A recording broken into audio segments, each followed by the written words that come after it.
Hello and welcome to this slightly more well-lit episode of Louis Berthoud's Music Reviews. Today we're talking about Olivier Messiaen's Quartet for the End of Time.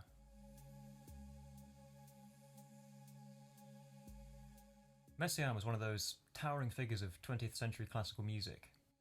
And while his method was certainly not conventional, his pieces have found their way into the standard repertoire for performers, as well as being highly admired by composers and songwriters. Before we jump into the thick of this piece, I thought I'd offer a few parts of Messiaen's compositional practice that I find interesting, that I kind of think of when I think Messiaen's music. Firstly, there's his very strong use of limitation when he composes. By that I mean he predetermines pitches before actually writing pieces, and he calls them his modes of limited transposition. And while I don't profess to be an expert on these particular modes, essentially the point is he laid out a set of pitches basically that he was going to base chord sequences off later. So essentially his chord sequences all sound like they're tied together somehow, because they were all born from the same beast, this same sort of string of notes. That's one thing I think of when I think of his music. It does give it a very unique sound, I think, because not a lot of other composers, I think, so rigidly stick to modes. They're often more free with their harmonic and melodic language. Similarly, Messiaen's bold use of sound is definitely something I associate with his music. And when I say bold, I mean he'll do one thing that's maybe triple P, very, very quiet, and then suddenly he'll have this section that's like triple F, which is about as loud as a classical player can play. And even beyond triple F, I think I've seen in some of his music there's like 4 Fs, 5 Fs. I don't think he even cares how many Fs he uses, as long as it's a lot. So yeah, he's very bold with his music, and I do respect that about him.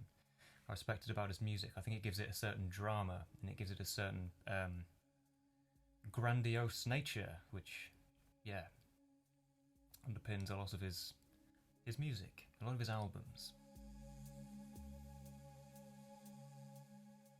Pieces, rather. I don't think Messiaen released albums so much, so this is much more of a piece review rather than an album review in the traditional sense.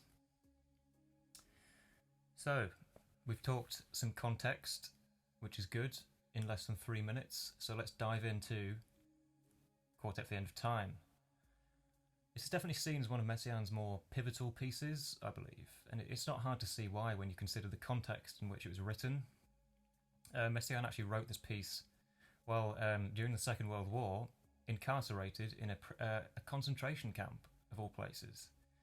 Granted, it wasn't one of the more extreme concentration camps, but he was essentially imprisoned when he wrote this amazing piece here. I believe it took him quite a long time to actually get given manuscript paper and to be offered access to a piano in order to compose. And similarly, his choice of instrumentation was vastly diminished, in the sense that basically these 4 players here, they weren't chosen by Messiaen because he was like, oh, I fancy a bit of cello in this.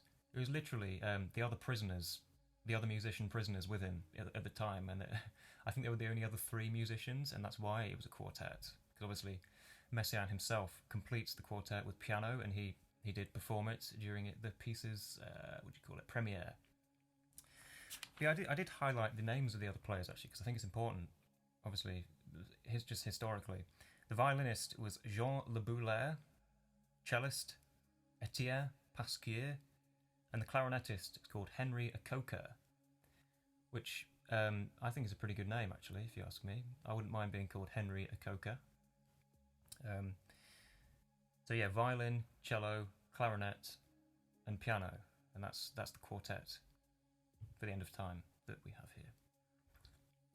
Oops, that wasn't very good. Sip. Yes, I did mention just then about the 4 musicians.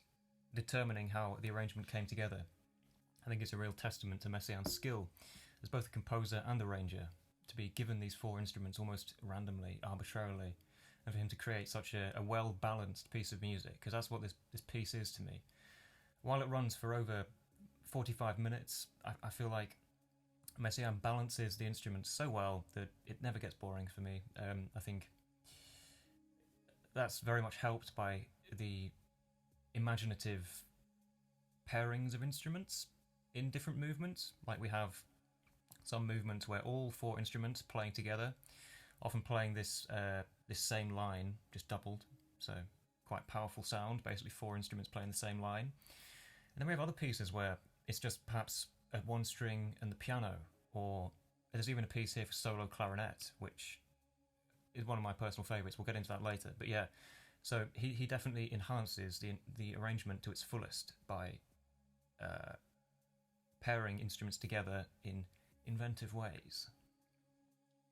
So I think we're ready to dive into movement 1 of this Quartet for the End of Time, which kicks everything off in quite an understated way, to be honest. This movement is definitely subtle, it's quiet, it's not necessarily a declamatory entrance of all 4 musicians. Essentially what we get is the clarinet begins imitating birdsong, and then softly in the background the cello starts playing underneath it, playing these natural harmonics, which is where the finger rests on the string but doesn't depress it fully, and you get this raspy overtone sound. Next, the piano comes in, playing chords which are off kilter and based on the modes of limited transposition which I described earlier. After that, we get what's the 4th instrument? The violin, isn't it? Yeah, we get the violin coming in to complete the quartet. And the great thing about this movement in particular is how each of the 4 instruments coexist in the movement, or how they play off of each other in the score. Because essentially each of the instruments is playing a totally different thing to the other. Like, basically, there's not one point in this movement when everyone lines up and they're like, okay, we all play this G major chord, blam, and that's the end of the piece. No, it's basically 4 different lines playing their own thing over the top of each other for 2 minutes. And while that could come across as sounding, quite random, or as if Messiaen didn't actually know what he was doing, and he just essentially just wrote 4 lines and then copy and pasted them together. But actually, the opposite is true, and I think it's one of the most powerful movements in this piece here. I think the way that the instruments do interact, it creates a sound world that essentially begins and ends as quickly as it began. And there's this feeling that this movement could go on forever, and it could just sustain itself on the 4 voices written. But thankfully, Messiaen does cap it at 2 minutes, and it keeps you wanting to return to it, I think, because it doesn't fully explore each instrument. It just kind of gives you a taste, and I find myself just wanting to listen to Quartet for the End of Time again, just to get to that first movement again, because it's so memorable. Like, nothing else sounds like this. It genuinely doesn't. It was an experiment, and it paid off, I think. So yeah, that's movement 1, entitled Liturgie De Cristal, which I believe is French. Well, of course it's French. Messiaen was a French composer. These players are all French sounding, at least. The word liturgy, I believe, is something to do with God or religion in general, and then cristal is glass. So it's perhaps stained glass. But I perhaps should have really looked this up beforehand, but I didn't. Sorry. So yeah, Liturgie de Cristal was the first movement, and then we move on to the second movement. I talked about this first movement kind of being quite understated and subtle, but from the moment that second movement starts, complete opposite. We get this thunderous entrance of the piano, enhancing both the sustain pedal, triple F dynamics, and also the low register of the piano, which creates this incredibly powerful and dramatic rumbling sound. And that, coupled with notes picked out of these dissonant modes of limited transposition, really creates one of the most memorable sound images in the entire piece. I'm not going to sing it for you. I'm also not going to play it because I cannot. But it's just a fantastic moment. And then soon after, the other 3 instruments jump on this kind of dramatic, high energy vibe that's going on, and they're playing lots of high runs in the upper register of the instruments. It's just very, very exciting.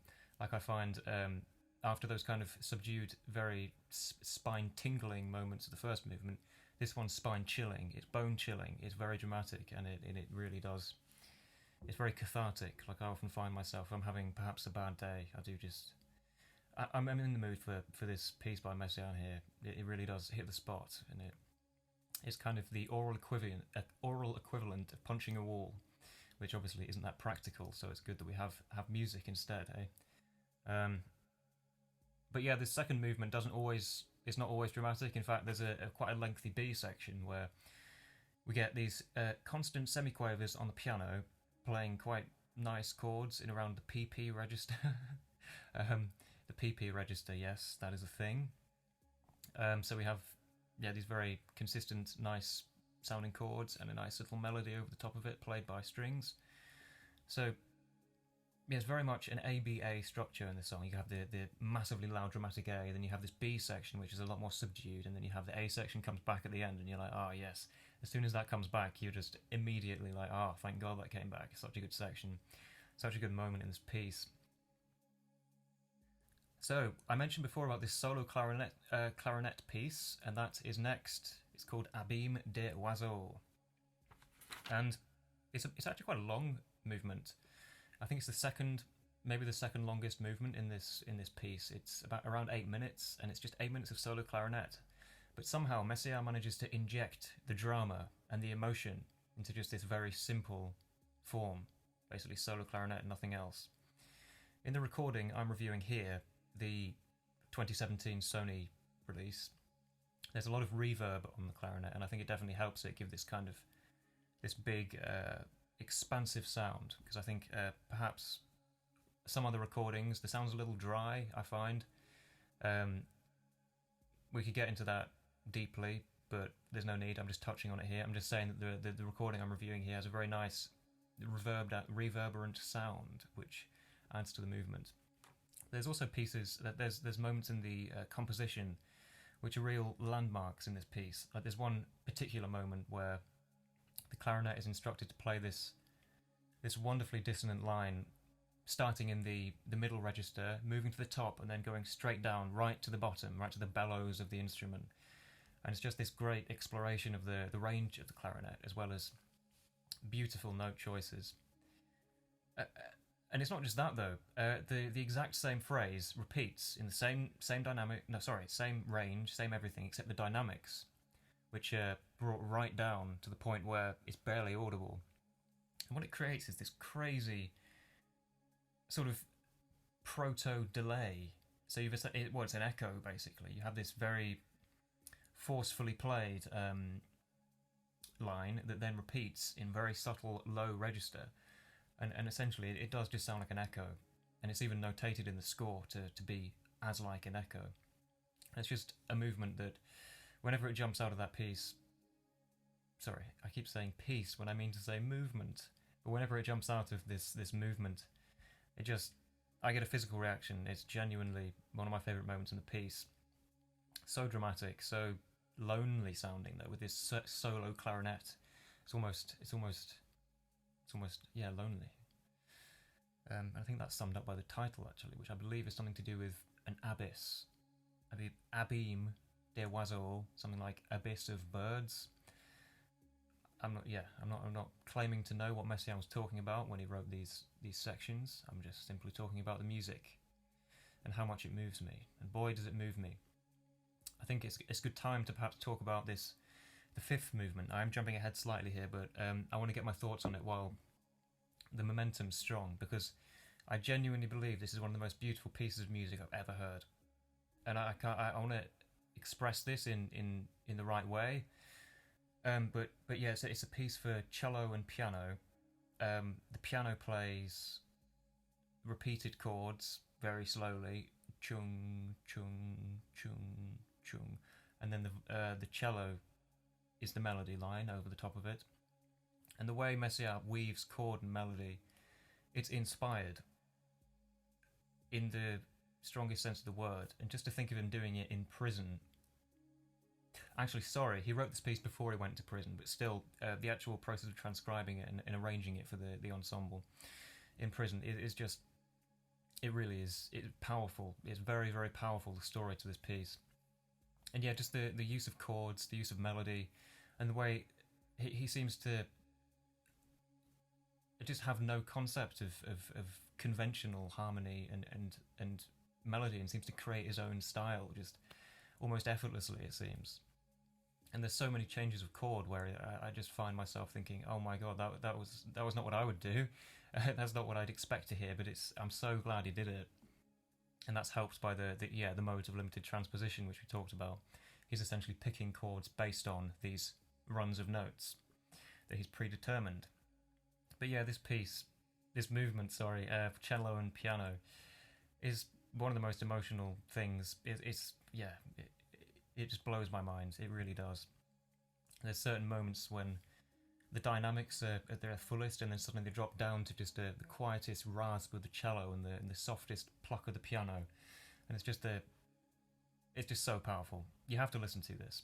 Basically, I think it's one of those kind of desert island discs. I mean, maybe it's too dangerous as a desert island disc because it's too potent. It would kind of make you bonk yourself on the head with a coconut or something. But just to end it all. But yeah, it's fantastic movement 5. Louange à l'éternité de Jesus, I believe it's called. And I'm impressed that I memorised that, but hey-ho, I put work into these videos.